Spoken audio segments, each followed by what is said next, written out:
नमस्कार। आज हम शेमुशी भाग 1 कक्षा नवम के नवम पाठः सिक्ता सेतु का अभ्यास कार्य करेंगे। प्रश्न नंबर 1, एक पदेन उत्तरम लिखत, एक पद में उत्तर लिखें। कह बाल्ये विद्याम न अधीतवान, किसने बाल्यावस्था में विद्या ग्रहण नहीं की। तपोदत्तः, तपोदत्त ने। तपोदत्तः कया विद्याम् अवाप्तुं प्रवृत्तः अस्ति। तपोदत्त किस माध्यम से विद्या प्राप्त करने के लिए तत्पर था। इसका उत्तर है तपश्चर्यया। मकराले कह शिला भी सेतुं बबंध, मकराले में किसने शिलाओं से सेतु या पुल बनाया था। किसने पुल बांधा था समुद्र में शिलाओं से। रामः। मार्ग भ्रांतः संध्याम कुत्र उपैति, मार्ग में से भटका हुआ शाम को कहाँ आता है। गृहम। पुरुषः सिक्ता भी किम करोति, पुरुष मिट्टी के साथ क्या कर रहा है। सेतु निर्माणम, पुल का निर्माण। प्रश्न नंबर 2, अधोलिखितानां प्रश्नानां उत्तराणि संस्कृत भाषया लिखत। नीचे लिखे गए प्रश्नों के उत्तर संस्कृत भाषा में लिखें। क अनधीतः तपोदत्तः कैः गर्हितो अभवत्।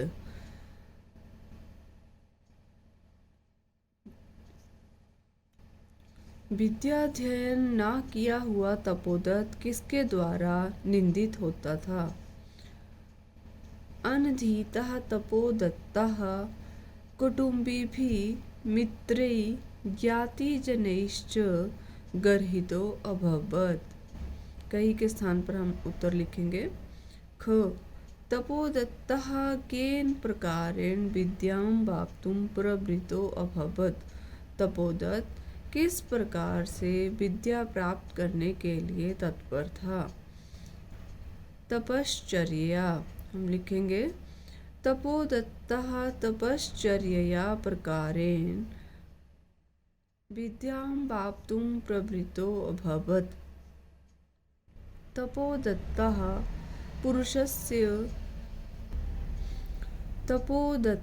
पुरुषस्य कामचेष्टां दृष्ट्वा अहसत्। तपोदत्त पुरुष की किस चेष्टा को देखकर हंसा।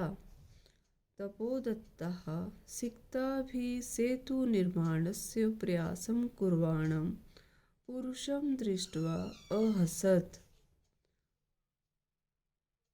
तपोमात्रेण विद्यां प्राप्तुं तस्य प्रयासः कीदृशः कथितः।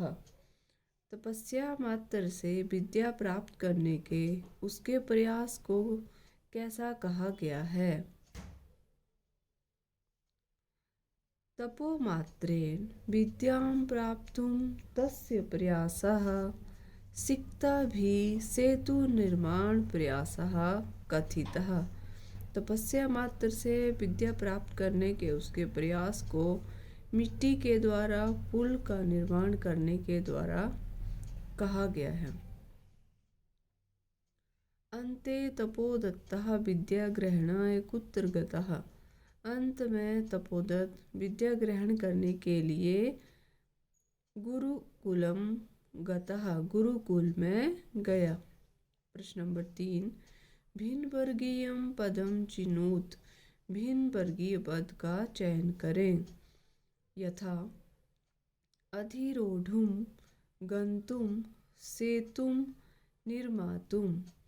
अधिरोढ़ुम चढ़ने के लिए, गंतुम जाने के लिए, सेतुम पुल निर्मातुम बनाने के लिए। इनमें सेतुम जो है वो भिन्न वर्गीय है, पद है, तो इसका उत्तर है सेतुम। आइए अब इस अगले उदाहरण है। निश्वस्य सांस लेकर, चिंत्य सोचा, विमृश्य विचार करके, उपेत्य जा करके। जो तीन है निश्वस्य, विमृश्य, उपेत्य। इन तीनों में ल्यप प्रत्यय का प्रयोग हुआ है, किंतु जो चिंत्य शब्द है, जो चिंत्य पद है, उसमें लोट लकार मध्यम पुरुष एक वचन का रूप है, इसमें ल्यप प्रत्यय का प्रयोग नहीं हुआ है, तो भिन्न वर्गीय हुआ चिंत्य। विश्वसीमी, विश्वास से, विश्वास करते हुए या विश्वास करता हूँ। पश्यामी, देखता हूँ। करिष्यामि, करूँगा। अभिलषामि, चाहता हूँ। इनमें से जो करिष्यामि है वो लृट लकार का है और अन्य जो हैं वो लट लकार के पद हैं, इसलिए करिष्यामि इसका भिन्न वर्गीय पद है। तपो भी, दुर्बुद्धि। तपो भी तपस्या से, दुर्बुद्धि दुष्ट बुद्धि वाला, सिकता भी मिट्टी के द्वारा, कुटुंबी भी परिवारों के द्वारा। यहाँ पर जो है तपो भी, सिकता भी और कुटुंबी भी, इन तीनों में तृतीय विभक्ति का प्रयोग हुआ है, किंतु दुर्बुद्धि में प्रथमा विभक्ति का प्रयोग हुआ है, अतः दुर्बुद्धि भिन्न वर्गीय पद है। प्रश्न नंबर 4 को रेखांकितानि सर्वनाम पदानि कस्मै प्रयुक्तानि। रेखा से अंकित किए हुए सर्वनाम पद किसके लिए प्रयुक्त हुए हैं। सर्वनाम के स्थान पर इसको पहचानना है और ये किसके लिए प्रयुक्त हुआ है वो लिखना है। अलम अलम तव श्रमेण, अपना परिश्रम करना बंद करो। तो अलम यहाँ तव शब्द का प्रयोग हुआ है पुरुषाय, पुरुष के लिए। न अहम सोपान मार्गे अट्टम अधिरोढ़ुम विश्वसीमि, मैं सोपान के माध्यम से सीढ़ियाँ चढ़ने में विश्वास नहीं रखता हूँ या नहीं करता हूँ। अहम का प्रयोग हुआ है पुरुषाय, पुरुष के लिए। चिंतितम भवता न वा, आपने कुछ सोचा है या नहीं, यहाँ भवता के स्थान पर आएगा पुरुषाय। गुरु गृहम गत्वैव विद्याभ्यासो मया करणीयः, गुरुकुल में जाकर ही मुझे विद्या का अभ्यास करना चाहिए। यहाँ सर्वनाम पद मया का प्रयोग तपोदत्ताय, तपोदत्त के लिए हुआ है। भवत भी उन्मीलितम में नयन युगलम, आपके द्वारा मेरे नेत्र खोल दिए गए। में जो सर्वनाम है ये प्रयोग हुआ है तपोदत्ताय, तपोदत्त के लिए। ख अधोलिखितानि कथनानि कः कम प्रति कथयति, नीचे लिखे गए कथनों में कौन किसके लिए, किसके प्रति कहता है। कथन दिया है और उसके आगे हमें लिखना है कि किसने ये कथन किसके प्रति कहा। हा विधे किमिदं मया कृतम, हे विधाता यह मैंने क्या किया। तपोदत्तः आत्मानं, तपोदत्त ने कहा है अपने लिए। भो महाशय किमिदं विधीयते, हे महाशय यह क्या किया जा रहा है। तपोदत्तः पुरुषम, तपोदत्त ने यह पुरुष के प्रति कहा था। भोतपस्विन् कथम माम उपरुणत्सि, हे तपस्वी आप मुझे क्यों रोक रहे हो।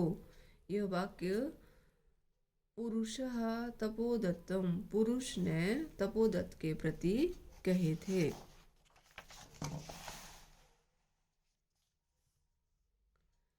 सिक्तः जल प्रवाहे स्थास्यन्ति किम, क्या रेत या बालू जल के प्रवाह में ठहरती है क्या। तपोदत्तः पुरुषम, तपोदत्त ने यह वाक्य पुरुष के प्रति कहा था। ना हम जाने को अस्ति भवान, मैं नहीं जानता कि आप कौन है। यह वाक्य तपोदत्तः पुरुषम, तपोदत्त ने पुरुष के प्रति कहा था। प्रश्न नंबर 5 स्थूल पदान्य अधिकृत्य प्रश्न निर्माणम कुरुत, यहाँ एक वाक्य दिया गया है, उसमें जो मोटे अक्षरों में पद लिखा हुआ है उसके स्थान पर प्रश्न का वाचक वाक्य का प्रयोग करना है, शब्द पद का प्रयोग करना है। जैसे तपोदत्तः तपश्चर्या विद्यां वाप्तुं प्रवृत्तो अस्ति। तपश्चर्या जो स्थूल है और मोटा है, हाईलाइट किया हुआ, तो इसके स्थान पर हम प्रश्नवाचक पद का प्रयोग करते हुए प्रश्न निर्माण करेंगे। तपोदत्तः कया विद्यां वाप्तुं प्रवृत्तो अस्ति।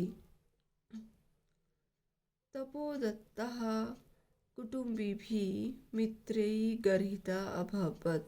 तपोदत्त के स्थान पर आएगा कः कुटुम्बिभिः मित्रैः गर्हिता अभवत्। कौन परिवारजनों मित्रों के द्वारा निंदित हुआ था। पुरुषः नद्यां सिक्ताभिः सेतुं निर्माणं प्रयतते। पुरुष कस्यां किसके द्वारा, मिट्टी के द्वारा पुल का निर्माण करने का प्रयास कर रहा था। कस्यां किसके ऊपर बना रहा था, नदी के ऊपर। तपोदत्तः अक्षर ज्ञानम विनय विदुष्यं वाप्तुम अभिलषति। तपोदत्तः कम विनय विदुष्यं वाप्तुम अभिलषति। तपोदत्त किसके बिना विद्युता को प्राप्त करना चाहता था। तपोदत्तः विद्याध्ययनाय गुरुकुलम अगच्छत्। विद्याध्ययनाय के स्थान पर आएगा किमर्थम। तपोदत्तः किमर्थम गुरुकुलम अगच्छत्। तपोदत्त किस लिए गुरुकुल में जाना चाहता था। गुरुगृहं गत्वा विद्याभ्यासः करणीयः। गुरुगृह में जाकर विद्या का अभ्यास करना चाहिए। कुत्र गत्वा विद्याभ्यासं करणीयः। प्रश्न नंबर 6, उदाहरणम् अनुसृत्य अधोलिखित विग्रह पदानां समस्त पदानि लिखत। उदाहरण का अनुसरण करते हुए नीचे लिखे हुए विग्रह पदों का समस्त पद लिखें। यथा, यहाँ विग्रह पद है और यहाँ समस्त पद लिखना है। संकल्पस्य सातत्येन, संकल्प सातत्येन। क अक्षराणां ज्ञानम, अक्षर ज्ञानम समस्त पद है। सिक्ताया सेतु, सिक्ता सेतु, सिक्ता सेतु, यहाँ पे सरकेमी होंगे। पितुः चरणैः, पितृचरणैः। गुरोः गृहं, गुरुगृहं। विद्याया अभ्यासः, विद्याभ्यासः। उदाहरणम् अनुसृत्य अधोलिखितानां समस्त पदानां विग्रहं कुरुत। उदाहरण के अनुसार अनुसरण करते हुए नीचे लिखे गए समस्त पदों का विग्रह करना है। अब हमें समस्त पद दिए गए हैं, उनका हमने विग्रह करके लिखना है। यथा नयन युगलम, नयनयोः युगलम, ये विग्रह है इसका। जल प्रवाहे, जलस्य प्रवाहे। तपश्चर्यया, तपसः चर्यया। जलोच्छलन ध्वनिः, जलस्य उच्छलन ध्वनिः। सेतु निर्माण प्रयासः, सेतु निर्माणस्य प्रयासः। प्रश्न नंबर 7, उदाहरणम् अनुसृत्य कोष्ठकात् पदम् आदाय नूतन वाक्यद्वयं रचयत। उदाहरण का अनुसरण करते हुए कोष्ठक में दिए हुए पद को लेकर एक नए वाक्य का रचना करें। अलम योगे, यहाँ अलम पद के साथ हमने जो कोष्ठक में शब्द दिया है भय, इसके साथ हमने वाक्य का निर्माण करना है।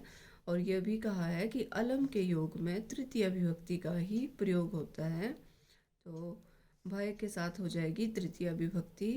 अलम भयेन, भय मत करो।